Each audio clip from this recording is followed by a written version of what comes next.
जय श्री कृष्णा। राधे राधे। कार्तिक मास स्नान की कथाओं में आज हम सुनेंगे सीता माता की नित्य की कथा। सीता माता की ये कथा उस वक्त समय की है जब सीता माता भगवान राम और लक्ष्मण जी के साथ वनवास में गई हुई थी। उस समय सीता माता ने 12 वर्षों तक नित्य की कथा रोज कहने का व्रण ले रखा था। वो रोज भगवान राम और लक्ष्मण जी के सम्मुख अपनी ये कथा कहा करती थी। कथा ये थी, राम आए लक्ष्मण आए देश के पुजारी आए, नितनेम का नेम लाए, आओ राम बैठो राम, तपी रसोई जीमो राम, माखन मिश्री खाओ राम, दूध बताशा पियो राम, सूप के पल का मोठो राम, शाल दुशाला ओढ़ो राम, जब बोलूं जपू राम ही राम, राम सवारे सबके काम, खाली घर भंडारे भरेंगे, सबका बेड़ा पार करेंगे, जय श्री राम जय जय राम। सीता माता नित्य की ये कथा रोज ही भगवान राम और लक्ष्मण जी के सम्मुख कहा करती थी। परंतु एक दिन राम जी और लक्ष्मण जी को किसी काम से कुटिया से बाहर जाना था। तब सीता माता ने कहा, हे प्रभु, यदि आप लोग चले जाएंगे तो मेरा नित्य का 12 वर्षों का प्रण अधूरा रह जाएगा। मैं अपनी कथा किसको सुनाऊंगी। तब भगवान राम ने कहा कि हे सीते, तुम परेशान मत हो, कुएं के बेड़ी पर जाकर बैठ जाओ, वहां जो भी स्त्रियां आएंगी पानी भरेंगी, तुम उन्हें अपनी कथा सुना देना। सीता माता को भगवान राम का ये प्रस्ताव अच्छा लगा और उन्होंने वैसा ही किया। वो जाकर कुएं की बेड़ी पर बैठ गईं। तभी वहां पर एक स्त्री आई। उसने सुंदर जड़ी की साड़ी पहन रखी थी, सोने का मटका लेकर आई और कुएं से जब जल भरने लगी तब सीता माता ने कहा कि बहन, मेरा नित्य का 12 वर्षों का व्रत है, मुझे रोज नित्य की कथा सुनानी है, क्या तुम मेरी कथा सुन लोगी। तब उस स्त्री ने कहा कि नहीं, अगर मैं तुम्हारी ये नित्य की कथा सुनूंगी तो मुझे घर जाने में देरी होगी, जिस कारण से मेरी सास मुझ पर रुष्ट हो जाएगी, इसलिए मैं तो ये कथा नहीं सुन पाऊंगी। और सीता माता ने कहा ठीक है। वो औरत जैसे ही आगे बढ़ी, उसकी जड़ी की साड़ी फट गई, उसका सोने का घड़ा मिट्टी का हो गया। जब वो दुखी होकर घर पहुंची तब सास ने पूछा कि ये तुम किसका पाप अपने सर पर लेकर आई हो। तब बहू ने कहा कि माँ जी, मुझे भी नहीं पता, अचानक पता नहीं क्या हुआ कि ये साड़ी भी फट गई और ये घड़ा भी मिट्टी का हो गया। तब माँ जी ने कहा कि तुम मुझे सब कुछ बताओ, सोचकर क्या क्या हुआ था। तब उसने सारी बातें बताई। तो माँ जी ने कहा ठीक है। उन्होंने अगले दिन वही साड़ी पहनी और वही मिट्टी का मटका लेकर के कुएं किनारे गई।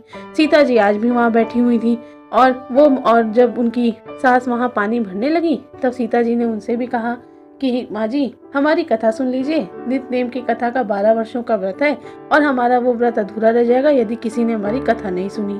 तो उन्होंने कहा अच्छा, तो तुम्हारी कथा एक बार क्या, हम तो 4 बार सुनेंगे, सुनाओ तुम्हारी नित्य की कथा। और सीता जी बोली, राम आए लक्ष्मण आए देश के पुजारी आए, नित्य का नेम लाए, आओ राम बैठो राम, तपी रसोई जीमो राम, माखन मिश्री खाओ राम, दूध बताशा पियो राम, सूप के पल का मोठो राम, शाल दुशाला ओढ़ो राम, जब बोलूं जपू राम ही राम, राम सवारे सबके काम, खाली घर भंडार बनेंगे, सबका बेड़ा पार करेंगे, जय श्री राम जय जय राम। सास को ये कहानी बहुत अच्छी लगी। उसने सीता माता से कहा कि बहन, तुम्हारी कहानी तो बहुत अच्छी है, अब तुम ये तो बताओ कि तुम हो कौन। तब सीता माता ने उसे अपना परिचय दिया और जैसे ही सास को पता चला कि ये साक्षात देवी लक्ष्मी यानी कि सीता जी हैं, वो उनके चरणों पर गिर पड़ी और बोली कि आपने तो मुझे अपनी कथा सुनाकर धन्य ही कर दिया है। सीता माता ने उन्हें आशीर्वाद दिया और सास बड़ी खुशी खुशी वापस आई। बीच मार्ग में ही उनकी साड़ी अपने आप सही हो गई और जो मिट्टी का घड़ा, सोने का घड़ा मिट्टी का बन गया था, वो फिर से सोने का बन गया। जब सास घर पहुंची तब बहू ने कहा, माँ जी, आपने ये चमत्कार कैसे किया। तब उसकी सास ने कहा कि ये सब मैंने नहीं किया, ये सब सीता माता की कृपा से हुआ है। वो तो साक्षात लक्ष्मी है, वो नए को पुराना और पुराने से भी अन्न धन भंडारे भर देने वाली हैं। बहू को भी ये बात बहुत जची और उसने कहा कि क्या आपने उनकी कथा सुनी। तो उसने कहा हाँ बिल्कुल सुनी।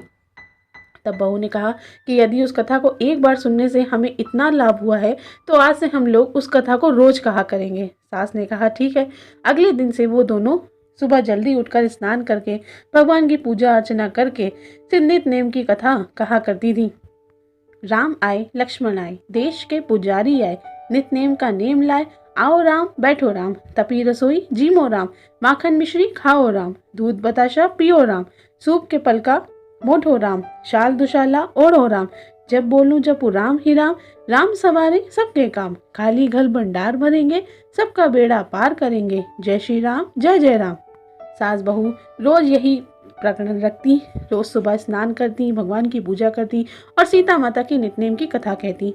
इससे सीता माता ने उनके घर के अन्न धन के सारे भंडारे भर दिए। एक दिन अचानक सुबह उनके घर उनकी एक पड़ोसन आई और उसने उनसे चूल्हे की राख मांगी। तब उन दोनों ने कहा कि चूल्हा तो अभी तक जला ही नहीं है। तब पड़ोसन ने कहा कि तुम लोग तो सुबह 4 बजे से उठ जाती हो, तो करती क्या रहती हो, अब तक चूल्हा नहीं जला। तब उन दोनों ने बताया कि हम पूजा पाठ करके सीता माता की नित्य की कथा भी रोज कहते हैं। तो पड़ोसन ने कहा, इससे क्या होता है, नित्य की कथा कहने से तुम्हें क्या फर्क पड़ा। तब उन दोनों ने कहा कि हमारे घर के तो अन्न धन सभी भंडारे माता ने भर दिए, खुशहाली सुख समृद्धि सब कुछ दिया है। तब उन्होंने पड़ोसन के आग्रह करने पर उसे भी वही कथा सुनाई जो वो रोज सीता माता की नित्य की कथा कहा करती थी। राम आए लक्ष्मण आए, देश के पुजारी आए, नित नेम का नेम लाए, आओ राम बैठो राम, तपी रसोई जीमो राम, माखन मिश्री खाओ राम, दूध बताशा पियो राम, सूप के पलका मोटो राम, शाल दुशाला ओढ़ो राम, जब बोलूं जपू राम हे राम, राम संवारे सबके काम, खाली घर भंडार भरेंगे, सबका बेड़ा पार करेंगे, जय श्री राम जय जय राम। सास बहू ने पड़ोसन को ये कहानी सुनाई और इसका प्रभाव भी बताया। पड़ोसन उनकी बातों से बहुत प्रभावित हुई और अपने घर जाकर उसने भी वही नियम नित्य प्रतिदिन अपना लिया।